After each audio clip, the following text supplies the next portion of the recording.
바울은 다메섹 길에서 예수님을 만나 뵈었습니다. 부활하신 예수님을 만나고 그때부터 사도 바울의 삶이 완전히 뒤바뀌게 됩니다. 어떻게 그의 인생이 바뀌게 되었는지 바뀐 삶의 내용을 로마서 14장 8절은 이렇게 말씀을 하고 있습니다. 함께 읽겠습니다. 시작. 우리가 살아도 주를 위하여 살고 죽어도 주를 위하여 죽나니 그러므로 사나 죽으나 우리가 주의 것이로다. 아멘. 이제는 주님의 것이기 때문에 살든지 죽든지 주님의 뜻을 따르고 주님을 위해 살겠다고 삶이 바뀌었습니다. 지금까지는 주님을 따르는 자, 예수님을 따르는 자들을 박해하고 핍박하고 그들을 잡아 죽이는 일에 열심을 내었던 바울이 부활 주님을 만나고 난 이후에는 오히려 주님을 위한 삶을 살겠노라고 그렇게 결단을 한 것입니다. 물론 주님을 위해 삶을 사는 그의 인생은 많은 핍박을 받았습니다. 어느 정도로 많은 핍박을 받았느냐 하면 고린도후서 11장 23절부터 27절에 보면 그가 핍박받고 힘든 그 상황들을 자신의 입으로 직접 밝히는 내용을 우리는 볼 수 있습니다. 같이 읽겠습니다. 시작.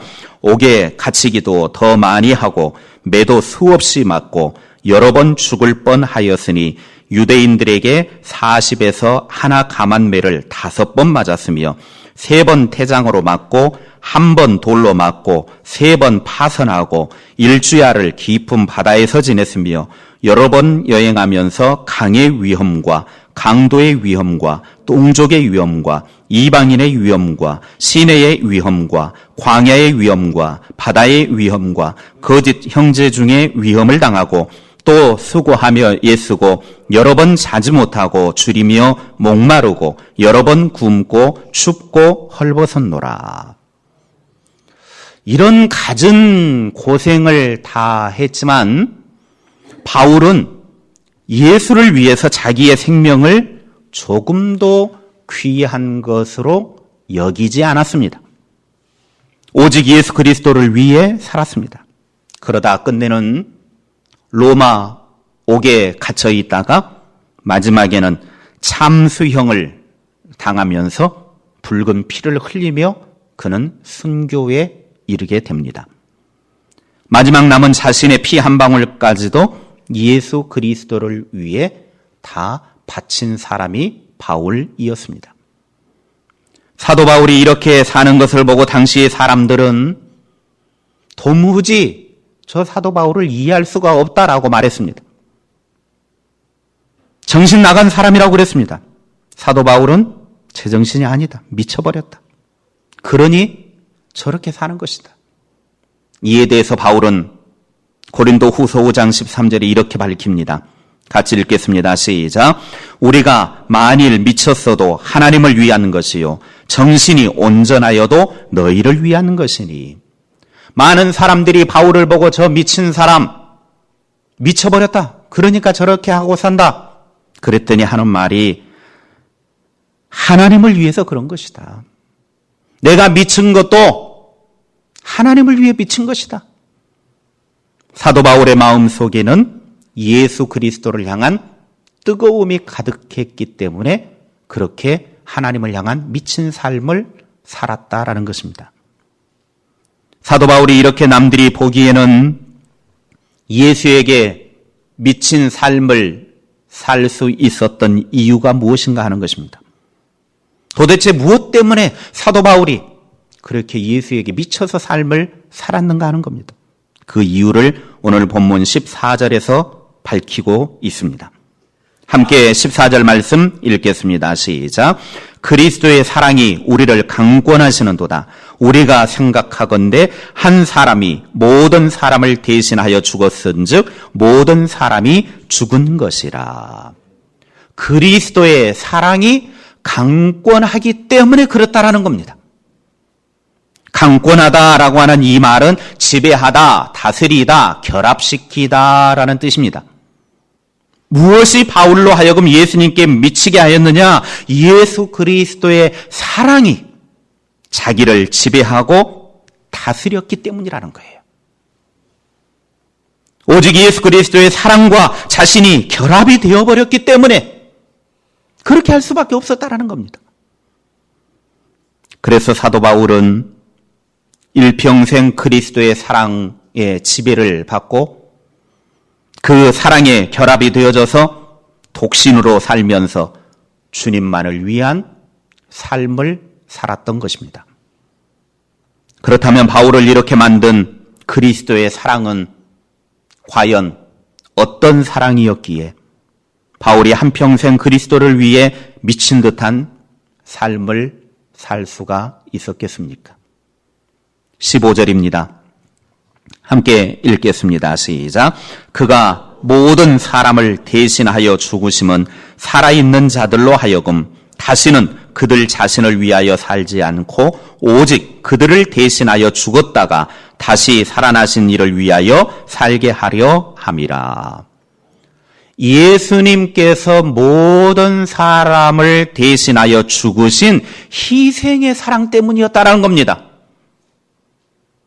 예수님은 자기 자신을 모든 사람을 위해 희생하셔서 살점이 찢겨나가고 마지막 피 한 방울, 물 한 방울까지 다 남김없이 쏟아주셨습니다.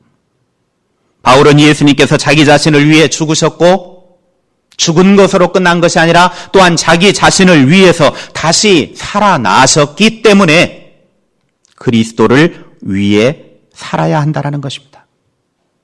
그래서 바울은 로마서 14장 8절에 이렇게 말합니다. 우리가 살아도 주를 위하여 살고 죽어도 주를 위하여 죽나니 그러므로 사나 죽으나 우리가 주의 것이로다.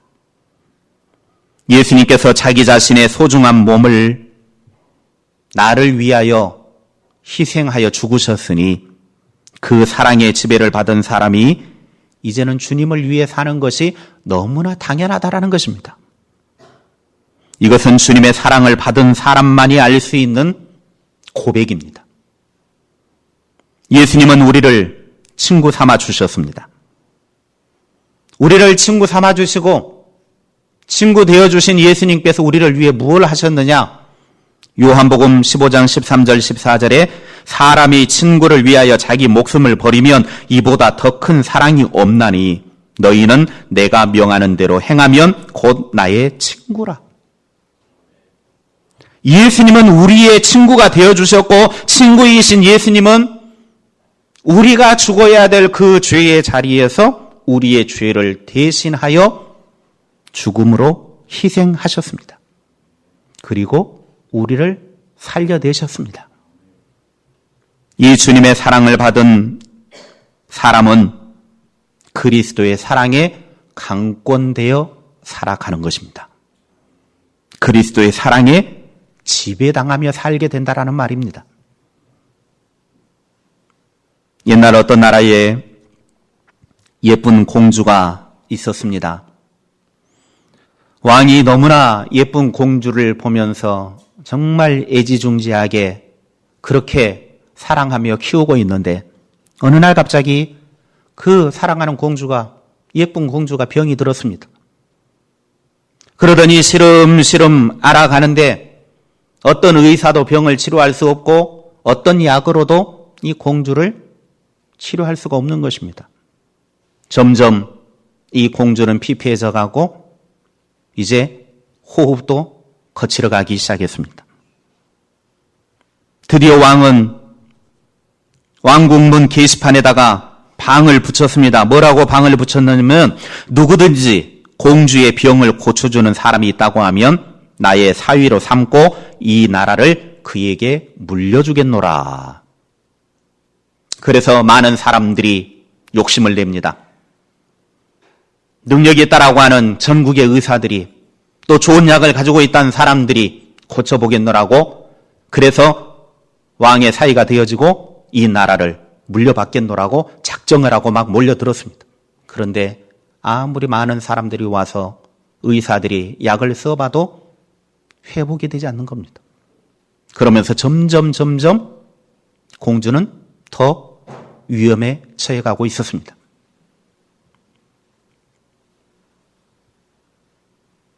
그때 시골 마을에 삼형제가 살고 있었는데 이 삼형제는 세 사람 모두가 다 신기한 재주를 가지고 있었습니다. 각자 신기한 재주를 가지고 있었는데 큰아들은 천리안을 가지고 있었습니다. 천리안이 뭡니까? 천리까지도 선명하게 볼 수 있는 시력. 엄청난 재주입니다. 그리고 둘째는 어디든지 쉽게 날아가고 빨리 날아갈 수 있는 나르는 양탄자를 가지고 있었습니다. 그리고 셋째는 마술 사과인데 이 사과를 먹기만 하면 누구든지 어떤 병이든지 치료가 되는 신비한 마술 사과였습니다. 어느 날 천리안을 가진 큰아들이 이렇게 쫙 온 나라를 훑어보고 있었습니다. 뭐가 있나 하고 천리까지 보이는 그 눈으로 쫙 훑어보다가 왕궁 게시판을 보게 된 겁니다. 왕궁 문 앞에 붙은 게시판을 보더니 야야야, 공주가 죽을 병에 걸렸대. 우리가 빨리 가자. 그래서 둘째의 그 양탄자, 나르는 양탄자를 타고 세 명이서 왕궁으로 날아갑니다. 그리고 급하게 셋째가 가진 신비한 마술 사과를 공주에게 먹여주었습니다. 그랬더니 그 사과를 먹는 순간 공주의 병이 언제 그랬냐는 듯이 깨끗하게 치료가 되었습니다. 공주가 살아난 것이 너무 기쁜 왕은 왕궁에서 큰 잔치를 배설하여 함께 이 잔치를 즐깁니다. 그런데 왕에게 고민이 생겼습니다. 누구를 사위로 삼아야 되고 누구를 이 나라의 다음 넘겨줘야 될 사람으로 세워야 되는가? 분명히 공주의 병을 치료한 사람에게 사위로 삼고 나라를 주겠다고 그랬는데 세 명이 했으니 이걸 누구로 줘야 되느냐? 고민거리가 생겼습니다. 한참을 고민하다가 드디어 왕이 결정을 내릴 수밖에 없는 상황에 이르렀습니다. 이제 왕이 결정을 내립니다. 첫째를 생각해 보니 천리안이 없었다고 하면 고칠 수 없었을 것이고, 둘째를 생각해 보니 나르는 양탄자가 없었다고 하면 이곳까지 빨리 오지 못했으니 그동안에 공주가 죽었을 수도 있었을 것이고, 셋째를 생각해 보니 그 치료에 사과가 없었다고 하면 고칠 수 없었으니 셋 다 공주의 병을 치료하는데 다 일조했단 말이에요. 그런데 왕이 한 사람을 선택합니다. 바로 셋째 신비한 마술 사과를 준 그 셋째를 사위로 선택을 하게 됩니다. 왜냐하면 천리안이나 나르는 양탄자는 어차피 사용해도 계속해서 쓸 수 있지만 신비한 마술 사과는 한 번 사용해버리면 없어지는 것이었기 때문입니다. 이것은 아라비안 나이트에 나오는 이야기입니다. 이 이야기가 우리들에게 들려주고자 하는 것은 사랑의 진수는 희생하는 것이라는 것입니다. 우리를 사랑하신 하나님께서는 우리를 사랑하시기 때문에 단 하나밖에 없는 독생자 예수 그리스도를 희생으로 내어주셨습니다. 아낌없이 우리를 위해 희생시켜 주셨습니다. 우리를 사랑하시는 예수님께서는 십자가에서 자기의 몸을 희생하셨습니다. 하나님은 독생자를 내어주시는 희생을 하셨고 예수님은 십자가에 죽으시는 희생을 하신 것입니다. 죄인된 우리를 향한 하나님의 사랑이 어떻게 나타났습니까? 요한 1서 1장 14절에 보면 이렇게 말씀합니다. 함께 읽겠습니다. 시작. 말씀이 육신이 되어 우리 가운데 거하심에 우리가 그의 영광을 보니 아버지의 독생자의 영광이요 은혜와 진리가 충만하더라. 아멘. 말씀이 육신이 되어 우리 가운데 거했다 그랬습니다. 그럼 이 말씀이 누구냐 하는 것입니다. 요한복음 1장 1절에 보면 말씀이 누구인지 설명을 해줍니다. 시작. 태초에 말씀이 계시니라. 이 말씀이 하나님과 함께 계셨으니 이 말씀은 곧 누구라고요? 하나님. 말씀 자체이신 하나님은 높고 높은 저 하늘에 앉으셔서 우리를 그저 사랑하시는 분이 아니라 하나님 자신이 우리와 똑같은 육신을 입으시고 낮고 천한 이 땅에 오신 것입니다.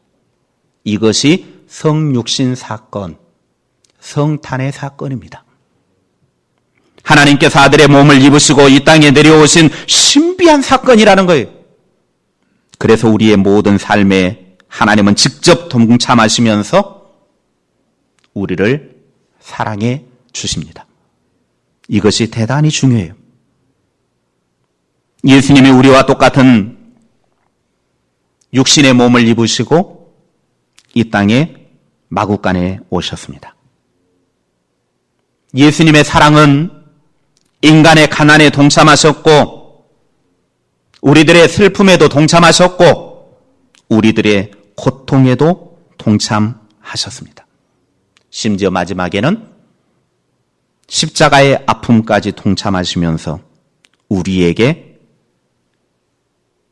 사랑을 보여주셨습니다. 그러면서 예수님은 우리들에게 그 사랑을 받아들이기를 요구하고 계십니다. 이제 그 하나님의 사랑, 십자가의 사랑을 우리들에게 보여주시고 그 사랑을 받아들이기를 요구하고 계시다라는 거예요. 우리를 다스리고 압도하는 그리스도의 사랑은 하나님과 예수님의 희생의 사랑 때문에 가능하게 된 것입니다. 바울 사도는 예수님을 만나고 난 후에 이것을 깨달아 알게 된 거예요. 그렇기 때문에 나는 이제 살아도 주를 위해 살고 죽어도 주를 위해 죽겠노라고 삶을 결단하게 된 것입니다. 오늘 우리가 죄인임에도 불구하고 여전히 생명을 유지하며 살고 있는 이유가 있습니다. 우리를 위하여 십자가에서 피 흘려주신 예수님의 사랑 때문입니다. 하루는 죄악된 인간이 계속해서 죄를 짓고 점점 더 악해져가는 모습을 보면서 하늘의 천사장이 하나님께 이렇게 질문을 합니다. 하나님, 저 벌레와 같은 인간들, 하나님의 은혜를 알지 못하고 죄악을 먹고 마시는 저 벌레 같은 인간들을 옛날 노아 때와 같이 다 쓸어버리고 새로 시작하시지 왜 내버려 두십니까? 빨리 쓸어버리시고 다시 시작합시다. 그때 하나님께서 천사장에게 이렇게 대답을 했습니다. 내가 그들을 죽이지 않고 쓸어버리지 않고 남겨두는 이유는 내 사랑하는 아들 예수가 저들을 위해서 흘린 피 때문에 내가 참고 있는 것이란다. 하나님은 지금도 우리를 향하신 진노를 참고 계신 이유는 바로 그것입니다. 예수님께서 저와 여러분을 위하여 대신 죽으시며 흘린 피 때문입니다. 그리스도의 희생의 사랑이 우리를 살게 했습니다. 이런 그리스도의 사랑에 지배당하고 압도당하는 삶을 사시기 바랍니다. 말씀 마칩니다. 사도 바울도 우리와 똑같은 인간입니다. 신의 능력을 가진 사람이 아니에요. 그래서 때로는 연약해질 때도 있었고 때로는 낙심할 때도 있었습니다. 그러나 십자가에 나타난 그리스도의 사랑을 생각하면서 그 사랑에 압도되어 살아갔습니다. 그 사랑에 지배당하며 살았습니다. 그리스도의 강권하는 사랑을 알게 된 바울은 죽어도 주님을 위하여 죽고 살아도 주님을 위해 살겠다라고 하는 각오를 가지고 일평생 그렇게 주님을 위해 살았습니다. 그것이 주님께서 자기 자신을 위해 대신 죽으시고 죽음에서 살아나신 이유이기 때문입니다. 15절 말씀을 다시 한번 읽겠습니다. 시작. 그가 모든 사람을 대신하여 죽으심은 살아있는 자들로 하여금 다시는 그들 자신을 위하여 살지 않고 오직 그들을 대신하여 죽었다가 다시 살아나신 이를 위하여 살게 하려 함이라. 아멘. 사랑하는 성도 여러분, 여러분이 예수님을 구주로 영접했다면 여러분은 여러분의 것이 아닙니다. 우리는 모두 주님의 것입니다. 이제는 우리가 나 자신만을 위해 사는 것이 아니고 우리의 남은 생애를 우리를 살리신 예수 그리스도를 위해 사는 아름다운 모습으로 변화받기를 주님의 이름으로 축원합니다.